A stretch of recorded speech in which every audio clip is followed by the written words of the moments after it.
Hello friends, നമ്മൾ ഉണ്ടാക്കാൻ പോകുന്നത് ഒരു ചിക്കൻ സലാഡാണ്. ഇത് വീട്ടിൽ തന്നെ നമ്മൾ എളുപ്പത്തിൽ ഉണ്ടാക്കാം. ഇതിന് ആവശ്യത്തിനുള്ള ചിക്കൻ എടുക്കുക. നിങ്ങൾ എത്ര പേർക്ക് ഉണ്ടാക്കുന്നോ അതനുസരിച്ചുള്ള ചിക്കൻ വെജൊക്കെ അങ്ങനെയാണ് എടുക്കുന്നത്. ഇതിന് അളവൊന്നും പ്രത്യേകിച്ചില്ല. ഇതിന് ചേർക്കുന്നത് കുറച്ച് ഇഞ്ചി വെളുത്തുള്ളി പേസ്റ്റ്, കുരുമുളക്, ഉപ്പ്, തൈര്, മുട്ട. ഇതൊക്കെ നിങ്ങൾ ഇപ്പോൾ കൂടുതൽ ചിക്കനാണെങ്കിൽ അതനുസരിച്ച് ഇടാം. മുട്ട അധികം വേണ്ട, എത്ര ആയാലും ഒരു മുട്ട ഒഴിച്ചാൽ മതി. എന്നിട്ട് കുറച്ച് കോൺഫ്ലവറും കൂടെ ഇട്ട് കൊടുത്ത് നന്നായിട്ട് മിക്സ് ചെയ്ത് മാറ്റി വയ്ക്കുക. കുറച്ച് സമയം റെസ്റ്റ് ചെയ്യാൻ വയ്ക്കുക. ഫ്രിഡ്ജിൽ തന്നെ നന്നായിട്ട് സെറ്റായി വരും.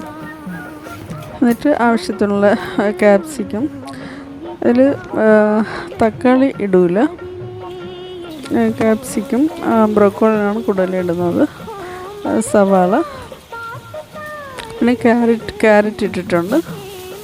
എന്നിട്ട് അത് കുറച്ച് ബോയിൽ ചെയ്ത് ബട്ടർ ഇട്ട് കുറച്ച് വേവിച്ച് മാറ്റി വെച്ചിട്ട് അതേ പാനിൽ തന്നെ കുറച്ചും കൂടെ ആ ബട്ടറിൽ തന്നെ, അധികം ഓയിലൊന്നും ആവശ്യമില്ല, ആ ചിക്കൻ ഇട്ട് കൊടുക്കുമ്പോൾ അതിൻ്റെ വെള്ളമൊക്കെ നന്നായിട്ട് വറ്റി വെന്തോളും.